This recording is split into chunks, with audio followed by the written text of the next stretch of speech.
이 선한 싸움을 싸우라 했을 때 여러분들 어떤 생각이 드세요? 나는 싸움 자체를 싫어하는데, 싸우는 것 자체를 싫어하는데 왜 싸우라 그러지? 물론 이제 우리가 뭐 사단과 싸우고 세상과 싸우는 부분도 있죠. 이 싸움을 얘기할 때 싸움의 대상이 누구인가 잘 생각해 보면은 결국 자신이 자기 자신과의 싸움이란 생각이 좀 들기도 했습니다.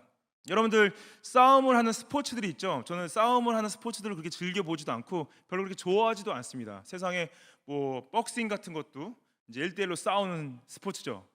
아니면 UFC라고 이제 UFC라고 싸우는 경기 그거 좋아하시는 분들 많아요. 생각보다. 또 뭐 마셜 아트, 뭐 태권도로도 싸움을 하는 경기를 할 수도 있고 여러 가지 싸움을 하는 경기들이 있습니다. 거기서 선수들이 준비를 정말 철저하게 해서 나가요. 훈련을 지속적으로 하고 감독들과 코치들이 전략을 짜고 계획을 짜고 어떻게 상대방을 공격할 것인가, 어떻게 상대방의 공격을 방어할 것인가, 이러한 모든 계획과 훈련을 통해서 정말 최선을 다해서 준비해서 나아가서 최선을 다해서 싸우는 모습을 볼 때 싸움을 좋아하지 않아도 그들의 그 노력과 훈련과 그런 그 싸움 가운데 그 피와 땀이 젖어 있으면 저희가 알 수는 있습니다.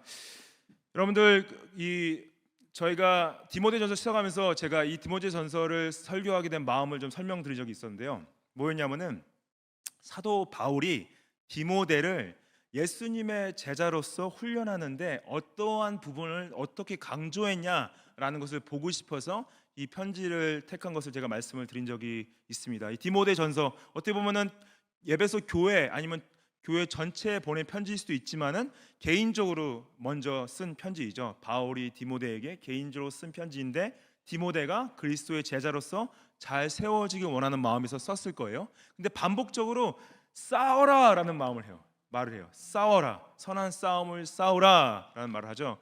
그래서 제가 아까 저희가 대요리 문답도 읽었지만은 이 싸움은 오해하지 말으셔야 될 게 우리가 디모데가 어떤 구원을 이루기 위한 싸움이기보다 이미 받은 구원의 은혜 가운데서 믿음의 선한 싸움을 싸워간다는 거죠. 근데 그 싸움에 믿음이 왜 필요하냐? 그 우리를 의롭게 하신 그 믿음을 우리가 싸울 수 있는 능력이 주는 근원이다 말씀을 하시는 겁니다. 그래서 오늘 본문을 통해서 세 가지 영역을 좀 보기 원하는데 어떠한 부분에서 우리가 어떻게 싸워야 될 것인가 세 가지 영역인데 첫 번째는 진리에 대한 싸움이에요. 두 번째는 돈에 대한 싸움입니다. 세 번째는 순종에 대한 싸움인 것을 저희가 보려고 합니다. 5장 말씀 기억하실지 모르겠는데 5장에 보면은 제가 설교는 안 했지만은 우리 전사님이 설교하셨지만은 5장에 보면은 관계적 책임에 대한 반복적인 강조가 나옵니다. 첫 번째로는 연세 드신 분들을 위한 관계적 책임을 져라. 노약자들 아니면은 연세 드신 분들 또 과부나 다른 고아들을 위한 책임들 얘기를 하죠. 그리고 또 가족에 대한 관계적 책임을 영적 책임을 얘기하는 부분이 나옵니다. 남편으로서, 아내로서, 자녀로서, 부모로서 하는 책임들이 있죠. 그 다음에 말하는 책임들이 교회의 장로들을 위한 장로를 향한 관계적 책임, 관계적 책임을 얘기하고 그 다음에 어떻게 보면 자기 자신에 대한 책임에 대한 부분을 얘기를 해요. 그리고 오늘 본문 1절, 2절 보면은 당시 이제 주종 관계 자체가 어떤 계약적으로 돈을 받으면서 일하는 관계였습니다. 그래서 어떻게 보면 직장에서 상사와 어떠한 관계를 맺을 것에 대한 부분도 얘기를 하는 부분이 나옵니다. 그래서 이런 관계적 책임을 얘기한 다음에 이제 3절 말씀 보시면 이렇게 시작을 해요. 누구든지 다른 교훈을 말하며 바른 말 곧 우리 주 예수 그리스도의 말씀과 경건에 관한 교훈을 따르지 아니하면이라고 시작하는데 여기서 보면은 이 다른 교훈을 영어로 보시면은 different doctrine. 이 다른 교훈인 것 다른 교리라는 말입니다. 그리고 여기서 주 바른 말이란 단어를 보시면은 sound words라고 써 있죠. 바른 말. 이거를 디모데전서 1장에 가보면은 바른 교리, sound doctrine이라는 표현을 씁니다. 이 교리에 대한 부분을 강조하는 거죠. 다른 교리를 가르치는 사람들이 있었다. 여기서 그 주 예수 그리스도의 말씀과 경건에 관한 교훈을 따르지 않는다. 그래서 말씀과 경건 이건 뭐냐면은 믿는 것과 행하는 걸 얘기하는 거죠. 믿음과 삶. 여러분들 우리가 믿는 것과 삶이 같을 수도 있지만은 다른 경우가 많이 있죠. 이 교리 이 바른 교리를 얘기할 때 저희가 이제 제가 전에도 좀 설명드린 적이 있지만은 지금 이 개신교 안에서는 반교리주의를 따르는 교회들이 꽤 많습니다. 반교리주의 뭐냐면은 왜 교리가 뭐하러 필요하냐? 성경만 있으면 된다. 그래서 오직 성경을 말할 때 성경만 있으면 되지 교리가 왜 필요하냐? 그래서 반교리주의를 가르치는 교회들이 있어요. 예, 교리는 필요 없다. 성경만 있으면 된다. 근데 여러분들 또 교리주의를 말하는 사람도 있습니다. 교리주의는 뭐냐면은 우리가 가진 교리가 다른 교회보다 우수하다. 그래서 그 우월한 교리로 인해서 마음이 영적 교만이 들어가는 걸 교리주의라고 그럽니다. 여러분들 교리는 뭐냐면은 성경을 어떻게 해석하냐는 거예요. 어떠한 입장에서 어떻게 해석하냐는 거예요. 그래서 우리가 따르는 것은 반교리주의도 아니고 교리주의도 아닙니다. 근데 바른 교리는 성경에서 이미 말을 하고 있는 거예요. 반복적으로. 이걸 여러분들 모든 교단이 각자가 교리를 가지고 있습니다. 아시죠?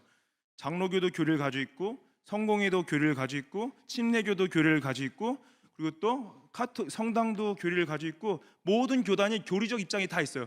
교리가 없다고 하는 교회도 교리적 입장이 있습니다. 그게 교리예요. 교리적 입장이 없는 게 교리예요. 그게 성경을 어떻게 해석하냐라는 건데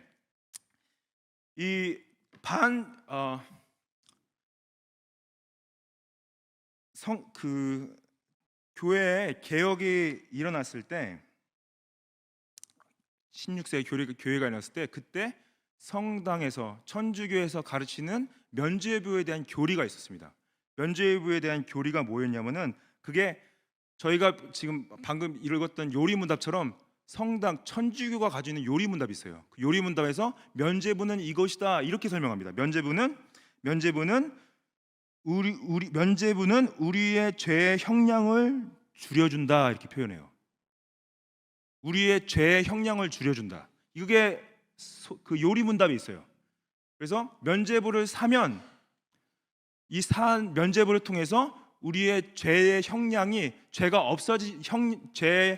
죄 심판이 없어지는 건 아니지만은 심판의 정도가 줄어든다 그랬어요. 그래서 사람들이 돈 주고 산 거예요. 면죄부를 팔면 그치 이거 내가 이걸 사면은 내가 받아야 될 죄의 형량이 줄어드는데 여러분 그러면 안 살 사람이 있겠습니까? 저라도 사겠죠. 이걸 사면 죄의 형량이 줄어든다는데. 근데 마틴 루터가 성경을 읽는데 이 면죄부에 대한 교리를 도저히 용납할 수가 없는 거예요. 이 면죄부를 산다고 해서 죄의 형량이 줄어든다라는 말씀을 찾을 수가 없는 거예요. 그래서 그거를 95개의 조항으로 그 위텐버그 교회 앞에 박은 거죠. 근데 그래서 다이더 웜스라고 그 공회에 가서 너 이거 지금 네가 말한 거 다 철회해 그랬어요. 안 그러면 쫓겨나 그랬어요. 근데 마틴 루터가 내가 하나님 앞에 내 양심을 보고 이거는 내가 도저히 철회할 수가 없습니다. 그래서 교회에서 쫓겨나게 됩니다. 그게 교회 개혁의 시작이었어요. 어떻게 보면 우리가 지금 여기 앉아 있는 것도 그분한테 좀 빚을 지고 앉아 있는 거나 다름없습니다.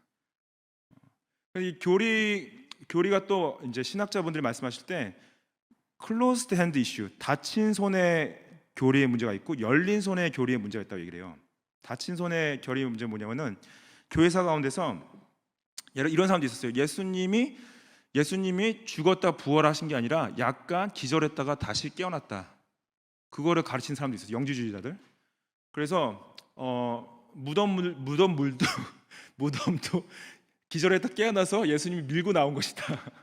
그런 거를 진짜 농담이 아니라 그걸 가르치는 사람도 있었어요. 그리고 예수님은 완전한 인간이신데 완전한 신은 아니시다. 그게 교리예요. 근데 그거를 4세기, 5세기, 6세기 초대교회에서 공회를 거쳐가지고 그것은 잘못된 교리이다 판단을 했습니다. 그래서 그거는 클로스 헤드 이슈예요. 예수님이 완전한 신성과 완전한 인성을 가지고 있다는 것 자체를 인정해야지만 전통적인 신학적 교리를 따르는 것입니다. 삼위일체도 마찬가지죠. 삼위일체 교리도 개혁 훨씬 이전에 4세기, 5세기 공회 때 이미 다 정립이 된 교리들이에요.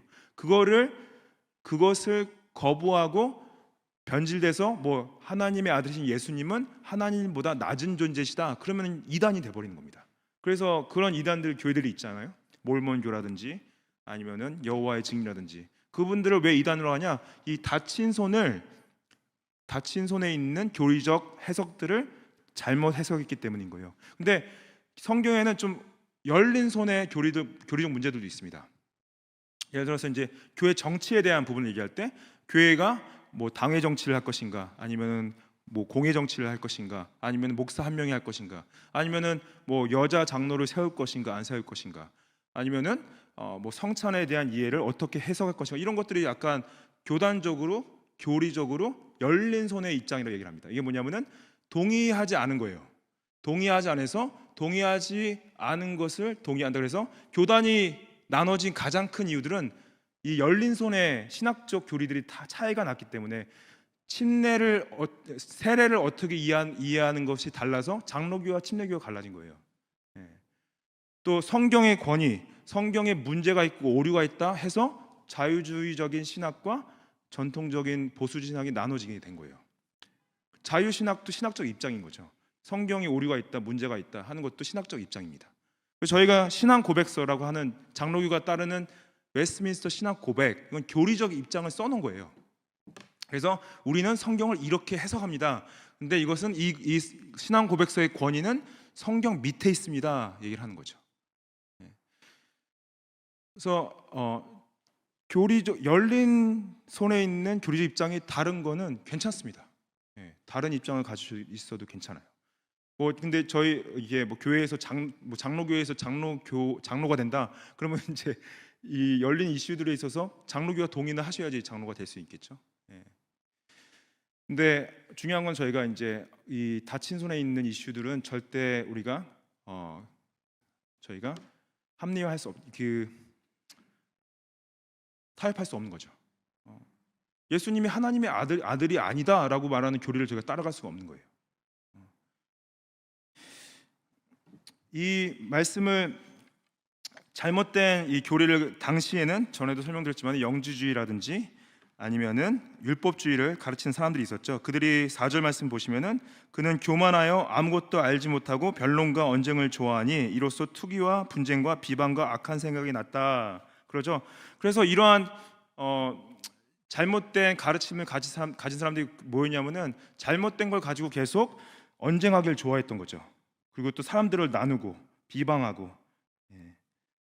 근데 우리가 이 교리주의를 따라가지 않고 저희가 가진 열린 이슈들의 그 교리를 겸손한 마음으로 다른 입장을 가지신 분들을 무시하거나 공격하면 안 되고, 다른 부분들을 이성적으로 우리가 감정을 넣지 않고 겸손하게 말하는 건 괜찮지만은 그것이 싸움이 된다, 감정이 들어간다, 화를 낸다, 그런 문제가 되는 거겠죠. 5절 말씀에 마음이 부패하여지고 진리를 잃어버려 경건을 이익의 방도로 생각한 자들의 다툼이 일어난다. 진리를 잃어봤다는 건 복음을 잃어봤다는 거죠. 그리고 또 경건을 이익의 방도로 생각한다. 여기 당시 이제 철학자들도 그렇고 많은 교회 안에서 일했던 사람들 중에 어떠한 그 종교적인 일을 통해서 그 이익을 취하는 사람들이 있었다는 거죠. 여러분들, 목사도 충분히 이렇게 될 수 있습니다. 목사도 제가 이 교회 일을 제 이익을 취하기 위해서 제가 이 교회 일을 할 수가 있어요. 성도님들한테 돈이나 받으려고 목사 일 할 수 있다는 거죠. 결국은 마음이 부패해지고 진리를 잃어버렸던 건 뭐냐면은 어떤 나의 개인적인 욕심을 채우기 위해서 교회에 와서 섬기고 노력한다는 거예요. 싸움이죠. 경건을 이익의 방도로 생각하는 거. 저는 그렇게 사역하고 싶지 않습니다.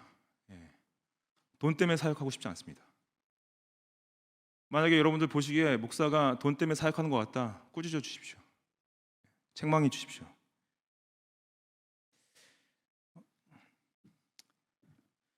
이 지금 5절 말씀에서 이 진리를 지키는 부분을 얘기를 하는데, 이 편지 자체가 끝나는 맺음말이 20절, 21절 말씀이에요. 근데 이게 편지의 맺음이 좀 약간 생뚱맞아요. 잘 보십시오. 20절, 21절 말씀 보면은 디모데야, 망령되고 헛된 말과 거짓된 지식의 반론을 피하라 그러죠. 여기서 영어로 보시면은 God the deposit entrusted to you. 그래서 사도 바울이 디모데에게 부탁한 건 뭐냐? 사도 바울이 디모데에게 부탁했던 거는 물론 말씀 이 편지 전체이지만 특정하게는 뭘 부탁했냐면 복음을 부탁한 거예요. 복음의 메시지를 지키라 부탁을 한 거죠. 그 지식을 지키는데 이거를 보호하라. God the deposit entrusted to you. 복음을 지키라. 이 복음을 지키는 부분 중에 하나가 뭐냐면은 망령되고 헛된 말과 거짓된 지식의 반론을 피하라는 거예요. 이게 반복적으로 지금 디모데전서에 이 바울이 강조하는 게 뭐냐면은 1장부터 말했던 건 뭐냐면은 사람들이 그 그리스 신화를 가지고 신들의 얘기를 하면서 너무 신나는 거예요. 만들어진 이야기들 가지고 너무 재밌어하고 또 족보에 대한 얘기를 너무 재밌어요. 이런 족보의 얘기들 또 반복적으로 정말로 헛된 가르침들, 영지주의 율법주의에 빠져서 그거에 대한 반론하고 그거에 대해서 빨리 나와 토론하자 하는 사람들이 너무 많은 거예요. 근데 피하라.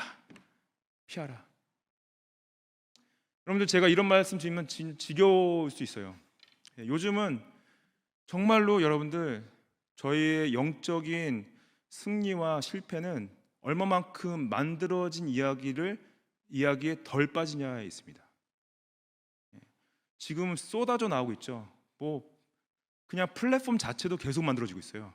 뭐 넷플릭스, 뭐 디즈니 플러스, 아마존 프라임, 뭐 유튜브는 할 것도 없고 막 모든 플랫폼들에서 모든 비디오가 쏟아져 나오고 있습니다. 그냥 단순하게 드라마나 영화뿐만 아니라요. 그냥 사람들이 만들어서 하는 이야기들 너무 재밌어요. 너무 재밌죠. 그리고 이게 언제 나오나, 이 영화는 언제 나오나, 그리고 이걸 영화관에 가서 볼 필요도 없습니다. 그냥 전화기 키면 나오고, 텔레비 키면 나오고. 근데 그걸 보지 말라는 말씀이 아니라 얼마만큼 이것이 나의 영성을 좌지우지하고 있는지 좀 보셔야 돼요. 피하라고 말합니다. 피하라고. 어떻게 보면 여러분들 아이들 게임 시키실 때 야 너 2시간만 해 이렇게 3시간만 해 이렇게 얘기하잖아요. 우리 자신한테도 약간 리미트를 줘야 될 거 있어요. 여러분들 그 전화기에 혹시 스크린 타임 나오십니까? 일주일에 몇 시간씩 쓰시는지 보시고 만약에 시간이 하루 평균 시간이 뭐 대여 시간이 넘는다 그럼 자신이 뭘 보고 있는지 좀 보십시오. 내 전화기를 내가 대여실 시간을 보고 있다고? 그게 지금 우리 영성을 뺏고 있는 거예요. 그게 싸움이라는 거죠. 믿음의 선한 싸움은 뭐냐? 믿음의 선한 싸움은요 복음을 지키는 것이고 바른 교리를 지키는 것인데 특히 우리 시간 사용에 이것을 싸움을 잘해야 됩니다. 제가 이 말씀 드리면 진짜 저에게 또 하네 진짜 지겹다 하시는 분들 계실 거예요. 죄송해요. 죄송합니다. 어떻게 보면 저 자신한테 하는 말입니다. 그리고 제가 교회 여기 시작하고 교리를 가르치기 위해서 여러 번 시도를 했어요. 근데 다들 관심이 없으세요. 별로 배우고 싶어 하지 않아.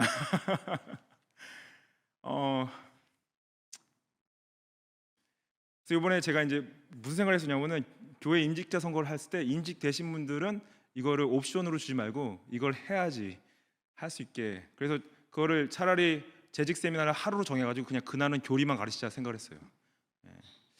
혹시 물론 바쁘죠. 이민 생활 힘들고 해야 될 일도 많고. 근데 만약에 교회가 그런 교리적인 부분을 가르치기 원하고 이러한 것들을 코스로 어퍼를 했을 때 좀 시간을 고려해 보십시오. 배울 시간을 한번 고려해 보시고 함께 좀 알아갔으면 좋겠습니다. 훈련되어지면 좋겠습니다. 이것을 결론으로 쓴 게 좀 신기하지 않아요? 편지의 결론으로 21절 말씀 보시면은 이거를 따르는 사람들이 있어 믿음에서 벗어났느니라 은혜가 너희와 함께 있을지. 이게 교회 이 편지 마침이에요. 이런 만들어진 이야기 거짓된 교리를 쫓다가 사람들이 믿음에서 벗어났다, 믿음에서 떠났다라는 게 경고입니다. 그게 바울이 디모데에게 편지를 마치면서 한 얘기라는 거죠. 두 번째 저희가 바울이 강조하는 믿음의 싸움은 물질에 대한 부분인데요. 6절 말씀 보시면은 그러나 자족하는 마음이 있으면 경건은 큰 이익이 있다. Godliness with contentment is great gain. 자족하는 마음. 이 자족하는 것은 금욕주의는 아닙니다. 금욕주의는 아니고 하나님께서 주신 물질을 만족함으로 이제 사용하는 건데, 이거를 이 자족하는 마음을 이 자족하는 마음에 대해서 7절 말씀에 우리가 세상에 아무것도 가지고 온 것이 없음에 또한 아무것도 가지고 가지 못할 것이다. 구약의 욥기나 전도서나 잠언 말씀을 갖다 쓴 건데요. 너무 당연한 얘기죠. 우리 여러분들 뭐 가지고 태어난 분 계세요? 금수저 가지고 태어났나요? 태어나니까 금수저를, 무슨 소리죠? 태어나니까 금수저로 태어난 거죠. 여러분들 죽으실 때 하나라도 가져가실 분 있으세요? 없죠. 너무나 당연한 얘기긴 한데, 이게 왜 자족하는 마음과 연결이 되어지냐? 왜냐하면 우리가 가진 것들에 우리의 정체성을 쌓기가 너무 쉽다는 거예요. 내가 가진 집, 내가 가진 차, 내가 가진 옷, 가방, 신발, 내가 가진 이 컴퓨터, 전화기, 이런 것들에 나의 정체성을 너무 쉽게 첨부를 해버리니까 그런 것들로 매여가지고 그런 것들을 묶여서 진정 우리가 만족하지 못한다라는 말씀을 하시는 거죠. 8절 말씀 보시면은 우리가 먹을 것과 입을 것이 있은즉 족한 줄을 알라 그러시죠. 이게 뭐냐면은 먹을 것과 입은 생활의 가장 기본적인 필요죠. 여러분들 먹지 않고 살 수 없죠. 입지 않고 살 수 없죠. 근데 여러분들 만약에 자신이 가진 물질을 봤을 때 내가 이제 먹고 쓰고 가족을 부양하고 뭐 여가도 좀 즐기고 좀 투자도 좀 하고 그렇게 하면 다 대부분 모자르죠. 더 쓸 게 없어. 근데 하나님께서 우리에게 원하시는 게 뭐냐면은 이 믿음의 싸움은 뭐냐면은 우리의 생명도 하나님께서 주신 은혜인데 주신 물질도 은혜인데 이것을 지혜롭게 잘 쓰기 원한다는 거예요. 근데 이건 그래서 계획을 하고 버젯을 하는 게 굉장히 중요합니다. 주신 물질을. 9절 말씀에 부하려 하는 자는 시험과 올무와 여러 가지 어리석고 해로운 욕심에 떨어지나니 곧 사람으로 파멸과 멸망에 빠지게 한다. 그렇죠? 그래서 부하려 한다는 건 여러분들 뭐냐면은 여러분들이 돈이 많고 적고를 말하는 게 아닙니다. 은행 구좌에 10불이 있거나 아니면 10 밀리언이 있거나 그 양의 차이를 말하는 게 아니라 부하려 한 자는 뭐냐면요, 하나님과 상관없이 소유하고자 하는 걸 말해요. 자신을 위해서만 소유하라는 것이 부하다고 여기 표현한 거지, 돈이 많고 적고를 얘기하는 게 아닙니다. 여러분들 10불을 가져도 그것이 하나님을 위한 물질이 아니라 자기만을 위한 물질이 될 수 있다는 걸 얘기하는 거죠. 근데 그것이 시험과 올무가 된다, 어리석고 해롭다 말씀을 하는 거죠. 여러분들 당연히 돈이 좋죠. 왜냐하면 돈이 인생의 많은 문제들을 해결할 수 있습니다. 돈에 있어야지 문제가 해결될 문제들이 있어요. 근데 문제가 뭐냐면은 진짜 하나님을 의지하면서 그분이 해결해 주시길 바라야 될 때 내가 하나님을 의지하지 않고 돈을 의지하게 되는 것이 여기서 말하는 부한 자라고 표현을 하는 겁니다. 그렇죠? 근데 우리가 여러분들 저도 알아요. 저 하나님 의지하는 것보다 돈 의지하는 게 너무 쉽습니다. 너무 좋습니다. 이거를 이제 이 편지 후반에 다시 반복적으로 사도 바울이 얘기를 하는데 17절 말씀 보시면은 내게 이 세대에서 부한 자들을 명하여 마음을 높이지 말고 정함이 없는 재물에 소망을 두지 말며 오직 우리에게 모든 것을 후히 주사 누리게 하시는 하나님께 두라 그래요. 그래서 부한 자들에게 마음을 높이지 말라. 이 마음이 높여준다는 건 뭐냐면 내가 가진 게 많기 때문에 하나님을 의지하지 않아도 된다고 생각하는 거예요. 그게 마음을 높이는 것이고요. 정함이 없는 재물, 여기 보면은 영어로 보시면은 hopes on the uncertainty of riches, 물질이 가지고 있는 소망이 불확실하다는 거예요. 물질이 사라졌을 때는 있을 때 분명히 물질이 주는 우리의 소망이 있죠. 이걸 할 수 있는 것들이 너무 많다. 근데 그것이 그 돈 자체가 가지고 있는 내적인 특성은 뭐냐면은 불확실하다는 거예요. 근데 하나님께서 원하시는 것은 가장 확실한 하나님을 의지하기 원하신다. 하나님께 소망을 발견하기 원하신다라는 거죠.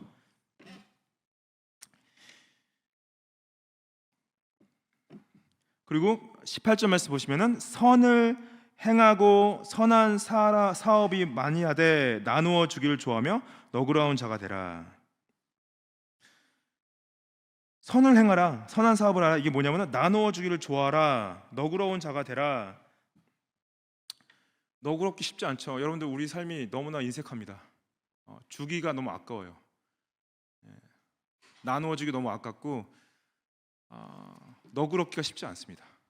근데 이 선한 싸움은 뭐냐면은 선한 싸움은 너그러운 사람이 되는 거예요. 나누어 주기를 좋아하는 거예요. 근데 이거를 19절 말씀에 사도 바울이 이렇게 표현해요. 이것을 장래에 자기를 위하여 좋은 터를 쌓는 것이다. 그래서 장래에 자기를 위하여 좋은 터를 쌓는 것은 뭐냐면은 예수님께서 마태복음에 말씀하셨던 하늘에 보물을 땅에 쌓아두지 말고 하늘에 쌓아두라. 거기는 좀록이 동록이 해하지 않고 구멍이 뚫고 도둑질 당하지 않는다. 하늘에 쌓아두라 그런 거죠. 여기서 이 사도 바울이 말하는 장래에 자기를 위하여 좋은 터는 장래는 여러분들이 현세의 장래를 말하는 게 아니라 내세, 다음 생에, 영생의 장래를 말하는 겁니다. Storing up treasure for themselves at a good foundation for the future 했을 때 이 future는 우리 죽음 이후의 삶을 말하는 거예요. 놀랍죠? 근데 이게 여러분들 이게 왜 어렵냐? 당장 지금 투자하는 게 더 좋기 때문에 그래요. 당장 좀 주식을 좀 더 사고, 당장 비트코인을 좀 더 사고, 당장 집을 좀 더 사는 게 죽음 이후보다 더 좋아 보이기 때문에 그런 거죠. 굉장히 힘든 부분이죠. 죽음 이후에서 내가 뭘 투자를 한다, 나눈다, 이것이 굉장히 큰 싸움입니다. 이것이 근데 참된 생명을 취하는 것이라고 말씀을 하세요. 여러분들 우리가 만약에 정말로 생애 삶에 물론 먹고 쓰고 기본적인 필요를 채우고 만약에 얼마 정도 더 가지고 계신 분들이 계시다면은 물론 이제 개인을 위해서 투자를 하시지만은 그 부분을 어떻게 또 하나님 나라에 투자할까 좀 고민해 보시면 좋겠습니다.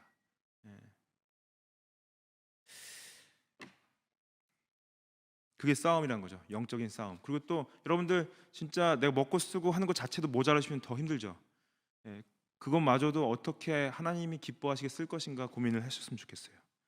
그것이 그리스도의 제자로서의 진정 믿음의 싸움입니다. 마지막 부분은 순종에 대한 부분인데요.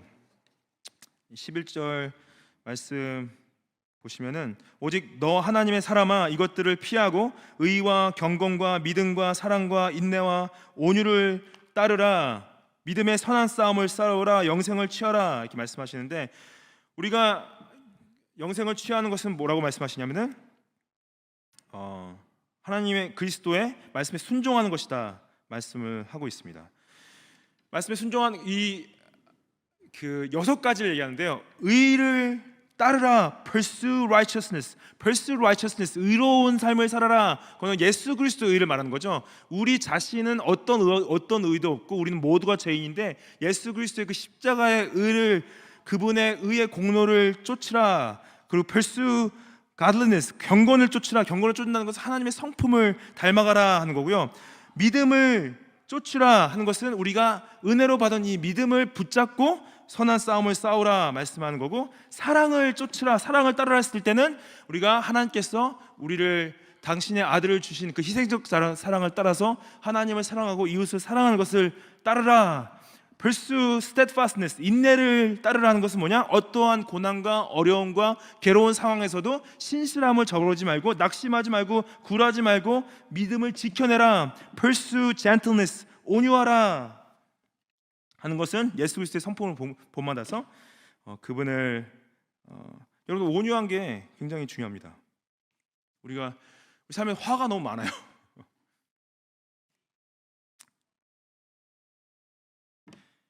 12절 말씀에 믿음의 싸움, 선한 싸움을 싸우라. 영생을 취하라. 이를 위하여 내가 부르심을 받았고 많은 증인 앞에서 선한 증언이 되었다. 이 말씀도 좀 보면 왜 선한 싸움을 싸우고 영생을 취하는데 갑자기 왜 많은 증인 앞에서 선한 증언을 받았는지 얘기를 하냐? 이게 뭐냐면요, 우리의 신앙 자체가 물론 개인적인 신앙이지만은 동시에 공적인 신앙임을 사도 바울이 계속 반복하는 것인데, 이 디모데가 많은 증인 앞에서 자신의 복음, 그리스도에 대한 믿음을 선포한 거예요. 그래서 여러분, 저희 교회가 왜 이렇게 여러분들이 정교인으로 등록하는 걸 왜 중요하게 생각하냐? 앞에 나오셔서 왜 교회 앞에서 자신의 믿음을 선포하고 선수하는 걸 왜 중요하게 생각하냐? 우리의 믿음이 지극히 개인적이지만은 또 지극히 공동체적으로서 서로에 대한 영적 책임, 관계적 책임을 짓기 위해서 여러분들에게 증인의 삶이 필요한 거죠. 여러분들 단순하게 정치인이나 아니면은 연예인만 공적인 삶이 있는 것이 아니라 여러분들 모두도 공적인 삶이 있다는 걸 말씀하시는 거예요. 교회의 이 공동체적인 삶이 공적인 삶을 말합니다. 교회에서 직분을 얘기하거나 어떤 이런 교인으로서의 스테이터스를 얘기하는 이유는 뭐냐면은 우리의 삶 자체가 여러분들 혼자 하는 신앙이 아니라 증인들, 여러분들 주위에 증인들이 있다는 거죠. 그것을 사도 바울이요, 예수님도 동일하게 증인들 앞에서 증언했다 이래요. 13절 말씀 보시면은 만물을 살게 하신 하나님 앞과 본디오 빌라도를 향하여 선한 증언하신 그리스도. 그죠? 예수님이 증언은 혼자 말씀하시는 게 아니에요. 모든 사람이 계속 들었죠. 본디오 빌라도는 뭐냐면 예수님께서 죽기 바로 직전에 본디오 빌라도에게 물어보자, 네가 하나님의 아들이냐, 예루살렘 이스라엘의 왕이냐, 그럴 때 내가 그 왕이다, 내가 하나님의 아들이다 고백하신 거예요. 그거를 공적인 자리에서 심판대에서 하신 거고, 사람들이 보는 앞에서 말씀을 하셨다는 거죠. 우리의 삶은 지극히 개인적인 신앙과 동시에 지극히 공적인 신앙이 되어야 된다. 그래서 여러분들 아직도 만약에 교회를 등록을 안 하시고 그냥 예배만 참석하고 계시다면은 여러분들 새가족반 하시고 교회 등록하십시오. 앞에서, 교회 앞에서 나는 예수님을 따르는 그리스도인인데 공표하시고, 또 뭐가 있냐면 여러분들 교회 밖에서 모든 친구분들에게 자신이 예수 그리스도를 따르는 크리스찬인 것을 말씀하세요. 안 믿는 친구들에게, 안 믿는 직장 동료에게 나 예수님 따르는 크리스찬이야. 예수님이 나의 진리 되시고 나의 삶의 주인 되시고 내가 그분이 나의 죄를 위해 죽으시고 다시 산 걸 믿어. 그러면 그 사람 말하겠죠. 왜 굳이 그걸 나한테 얘기하고 있어? 그러면은 나는 너한테 이걸 얘기해주기 원해. 이게 선한 싸움이라는 거예요. 선한 싸움이라는 거죠. 14절 말씀에 우리 주 예수 그리스도께서 나타나실 때까지 흠도 없고 책망 받을 것도 없이 이 명령을 지키라. 이게 뭐냐? 영어로 보시면은 keep the commandment unstained, free from reproach. 이거면은 완벽하게 지키라는 거예요. 완전하게 지키라는 거예요. 근데 우리가 알죠? 네? 이거 저는 맨날 실패하고 맨날 넘어지는데 저는 완벽하게 안 돼요. 예수님이 아세요. 여러분들이 완벽하지 않은 거, 실패하는 거 아시고 연약한 거 아세요. 근데 예수님이 또 원하시는 건 뭐냐면은 우리가 완벽한 삶을 살기 원하세요. 이게 어려운 싸움이라는 거죠. 죄를 끊어내고 내가 완벽한 삶을 산다? 내가 불완전한 삶을 사는 게 아니라 완전한 삶을 살아낸다? 이게 선한 싸움이라는 거예요. 여러분들 축복합니다. 하나님 앞에서 완전한 삶을 사십시오. 완벽한 삶을 사십시오. 아멘하기 힘든가요? 아멘하기 힘드시네요. 진짜 거의 한 분도 이 아멘을 안 하신 것 같은데요. 그리스도 앞에서 완벽한 삶을 사십시오. 완전한 삶을 사십시오. 저도 솔직히 아멘하기 힘듭니다. 매일매일 실패하고 매일매일 넘어집니다. 근데 하나님께서 이거 원하신다는 거죠. 왜냐? 15절 말씀에 기약이 이르면 하나님이 그의 나타나심을 보이시라니 하나님은 복되시고 유일하신 주권자이시며 만왕의 왕이시며 만주의 주 되신다. 여기서 기약은 크로노스가 아닙니다. 여기서 말하는 proper time, 여기는 카이로스입니다. 수요일 로마서에도 말씀드렸지만은 크로노스는 그냥 가는 시간을 말하고요, 카이로스는 의미 있는 시간을 얘기하는데 하나님께서 정하신 때 완벽한 계획 가운데 예수님이 다시 오신다는 걸 말씀하시는 거예요. 예수님이 다시 오실 때까지 예수님께서 원하시는 건 뭐냐면은 우리가 그분 앞에서 그분의 명령을 순종하는데 대충 순종하는 게 아니라 완벽하고 완전하게 순종하는 삶을 살기 원하신다는 거예요. 16절 말씀은 오직 그에게만 죽지 아니함이 있고 가까이 가지 못할 비밀이 그것이고 어떤 사람도 보지 못하였고 볼 수 없는 이신이 그에게 존귀와 영원한 권능을 돌릴지어다. 아멘. 이게 여러분들 만약에 우리의 죽음이 끝이라면은요 어떻게 살든 상관없습니다. 그렇지 않아요? 뭐하러 무슨 완벽한 삶을 왜 살아요? 왜 명령을 순종하고 왜 우리 자신을 희생하고 그냥 내 멋대로 살면 되는 건데요. 중요한 거는 만약에 죽음 이후의 삶이 있냐는 거예요. 정말 죽음 이후에 약속이 있냐는 거예요. 영생이 있냐는 거죠. 우리가 하나님이란 존재 앞에서 어카운터블 하냐는 거죠. 책임을 져야 되는 부분이 있냐는 거죠. 죄에 대한 책임을 예수님이 져주셨습니다. 어떠한 삶을 사는 것도요, 예수님이 책임을 져주시는 부분이 있어요. 여러분들, 저는요, 정말로 진짜 예수님으로 만족하기 원해요. 그게 뭐냐면은, 여러분들 진짜 핍박받는 크리스천들 많이 보시죠. 근데 정말로 집에서 쫓겨나고 고향에서 쫓겨나고 가진 거 다 뺏기고, 그럼에도 불구하고 예수님을 알기 때문에 기뻐하는 크리스천들을 봤을 때 무슨 생각이 들면, 어떻게 저게 가능하지? 라는 생각이 들어요. 가진 걸 다 뺏기고 상황이 너무 힘들고 어려운데 어떻게 그 안에 기쁨이 있을 수 있을까? 그 안에 어떻게 행복이 있을 수 있을까? 뭐냐? 진짜 예수님만으로 만족하기 때문에 그것으로 기쁨이 있다는 거죠. 여러분들, 우리가 어떻게 보면 우리가 가진 게 많기 때문에 예수님을 기뻐하지 않는 걸 수도 있습니다. 예수님으로 만족하지 않는 걸 수도 있어요. 다른 곳에서 만족을 더 찾으려고 하는 부분이 있어요. 예수님으로 만족하십시오. 진짜 예수님으로 만족하시면요, 진짜 말도 안 되는 기쁨이 있어요.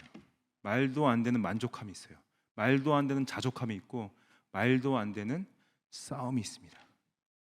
우리 모두가